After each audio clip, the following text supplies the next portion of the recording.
রাজধানী গুলশান ২ নম্বরে আবাসিক ভবনে অগ্নিকাণ্ডের ঘটনায় আমরা আবারও যাচ্ছি সহকর্মী সাইফুল ইসলামের কাছে।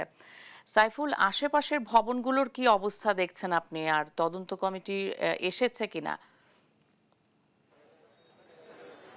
আমরা কিছুক্ষণের আগেই ফায়ার সার্ভিসের কিছু কর্মী যারা ভেতরে ছিলেন বাড়ির ভেতরে, তারা বের হওয়ার পরপরই আমরা তাদেরকে জিজ্ঞেস করেছিলাম যে বর্তমান কি পরিস্থিতি রয়েছে বা আমাদের কি কোনো খোঁজ খবর জানানো যায় কিনা। তারা কিন্তু আমাদেরকে কোনো ধরনের কোনো খোঁজ খবর জানানি এবং তারা একটা গাড়ি নিয়ে এসেছিলেন, সেটা দিয়ে কিন্তু একটা দল লোক তারা বের হয়ে গিয়েছেন এই ভবন থেকে।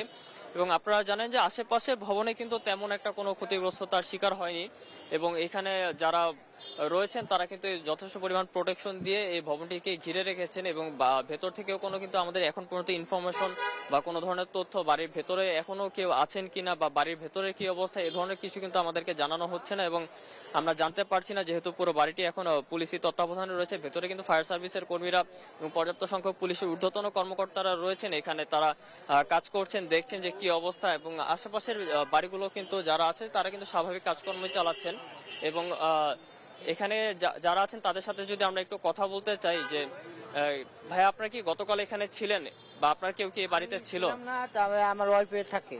আপনার ওয়াইফ ছিল এই বাড়িতে? হ্যাঁ, 12 তলায় থাকতো। 12 তলায় থাকতো, 11 তলায় দিয়ে লাভ দিছে। লিফটে আসলে, লিফটে আটকে আসলো, লিফট পরে ভাঙ্গা তারপরে বাইরে আইসে পরে ধরেন দমায় সব বন্ধ হয়ে গেছে। সব আগুন সব দম হালাইতে পারে না, নিঃশ্বাস করতে পারে না, পরে লাভ দিছে। জানলা দিয়ে লাভ দিছে, সুইলিংয়ে পড়ছে, পানির মধ্যে পড়ছে।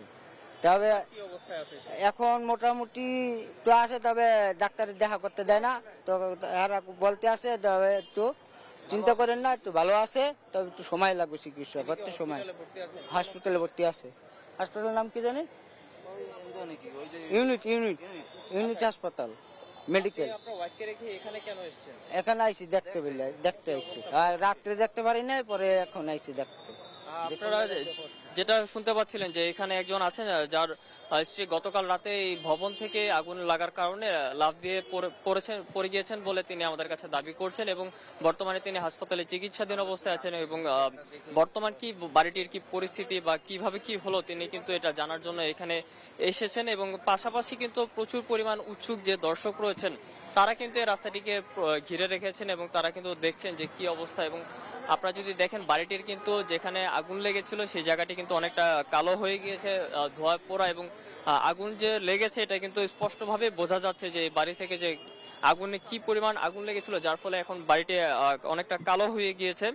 এবং আমরা কিন্তু অপেক্ষা করছি যে কখন ভেতর তদন্ত কমিটি যাবেন এবং ভেতরে যারা আছেন বা পুলিশের এবং ফায়ার সার্ভিসের ঊর্ধ্বতন কর্মকর্তারা আমাদেরকে জানাবেন যে কি পরিস্থিতিতে তারা রয়েছেন এবং কতটুক তারা জানতে পারলেন যে এখান থেকে আগুন কিভাবে সূত্রপাত হয়েছে বা এখনো কোনো সমস্যা বা আছে কিনা বা ভেতরে কোনো হতাহত আছে কিনা, তারা আমাদের জানানোর জন্যই আমরা অপেক্ষা করছি এইখানটিতে।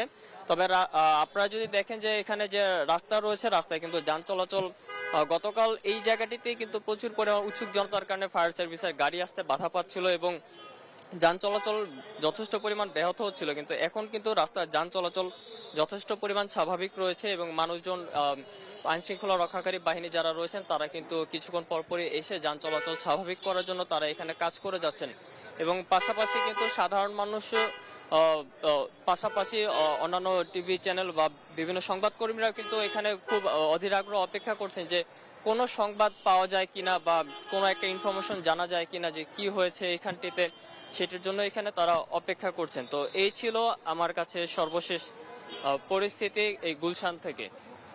সাইফুল, ধন্যবাদ আপনাকে।